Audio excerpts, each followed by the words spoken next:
Hi, this is Dave, another Staying Geek video. Thanks so much. Please like, subscribe and all that sort of stuff.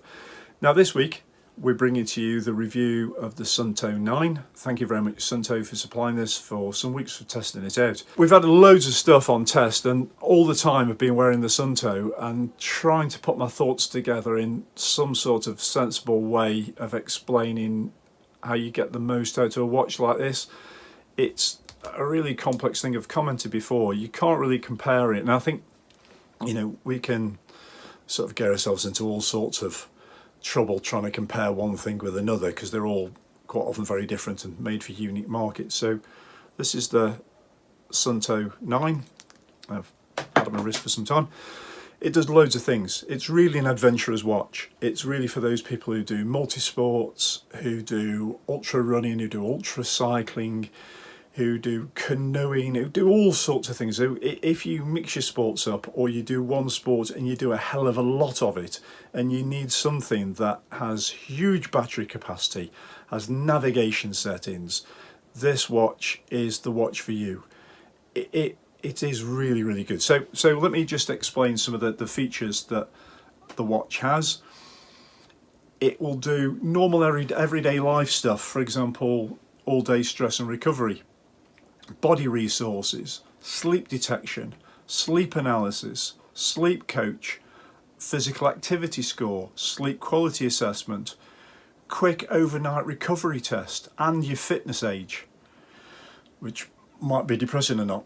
During exercise, it tells you your training effect, aerobic, your training effect anaerobic, your real-time coaching, your real-time performance condition, your respiration rate, your calories burned. Clearly you're not going to read that as you go along, but during exercise that's what it analyses. Also, for training management, your VO2 fitness level is recorded, your training status, your training load balance, your workout labels, your recovery time advisor, your quick stress level test, your lactate threshold, your FTP, your functional threshold power if you're using power, your heart and altitude acclimatization, and also race time predictor. That is a hell of a lot of stuff in a watch. Now, obviously the watch alone doesn't do it because the watch then links to the Suunto app. It helps with that, and Suunto are continually updating this app and doing a lot with it, bringing miles more features all the time. So obviously this thing records stuff, and then the app does the rest, which is it is really impressive stuff. You've got a number of settings you can use we'll talk through during the video. For example, your battery life can be managed if you use a lot of GPS, as in maximum GPS accuracy and maximum heart rate accuracy. Those two are going to draw more battery life than, for example, if you switch them off. But even with the ultimate settings, as you can see in this shot here, you can get 24 hours battery life out of the device during exercise, which is blinking good. So if you were a person who's a casual athlete or exerciser and you're using, for example, an Apple Watch to measure your exercise, either using Apple's own app or using Strava or something similar, you're only going to get a few hours at best out of your watch, dependent obviously on which Apple Watch you use. Or if you've Garmin's or similar type of devices, and I said I wasn't going to compare here because I know it's dangerous, but if you're going to use similar types of devices, obviously the more you spend, the higher level the product, then obviously you're going to get more battery life and more ability to deal with multisports. So the Suunto 9 does that for you in the Suunto range. It has all sorts of things, and there is even one that has a version that does the barometer. So it's a great piece of kit. So is it for the occasional exercising enthusiast who just wants to keep fit? Probably not. Is it for the serious adventurer who wants navigation in a watch, accurate navigation, who wants to be able to measure multiple sports, who wants to track, somebody who wants to track the sleep, somebody who wants to track just about every element of their body's biometrics they can possibly measure without being invasive, up to the point of where technology stretches to at the moment, then this is probably the watch for you.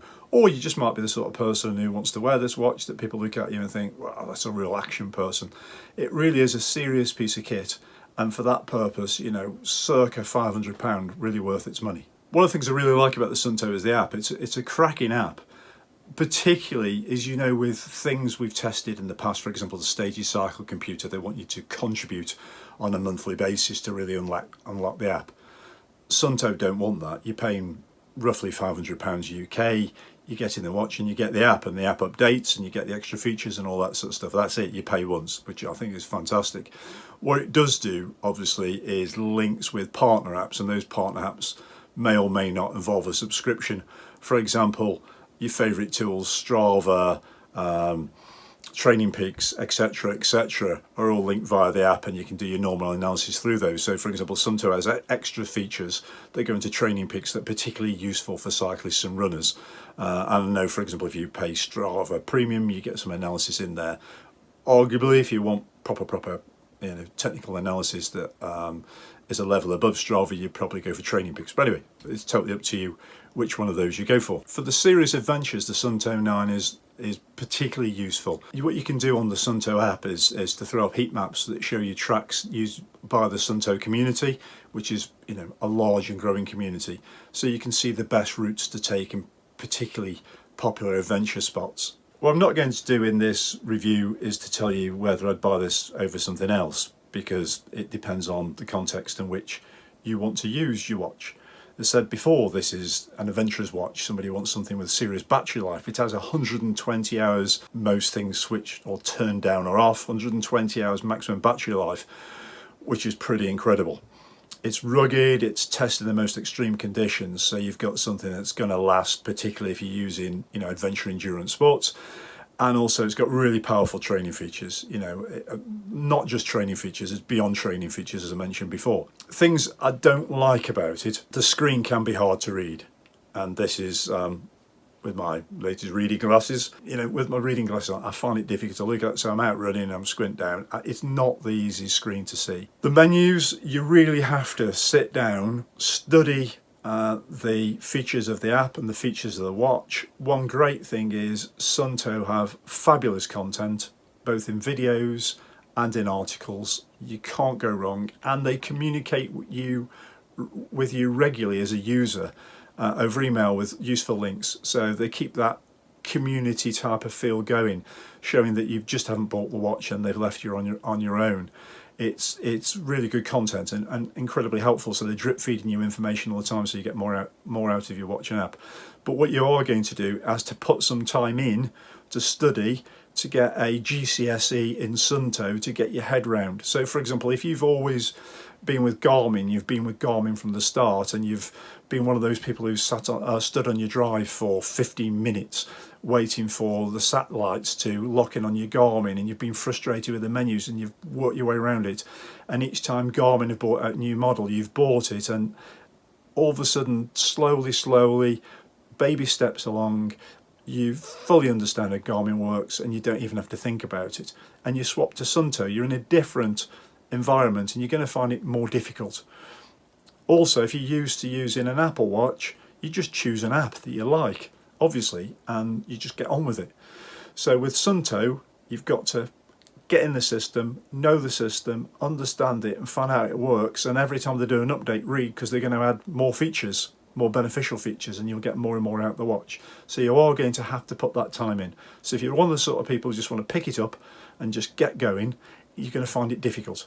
If you're going to put some time into it, then you're going to get a hell of a lot out of it. Other than that, say it's great value for money, and I hope you like the review. So thanks so much for watching. Please like, subscribe, all that sort of stuff. We're trying to get to 1,000 people before the end of the year. And thanks again. Cheers. Bye. Ride on, ride free.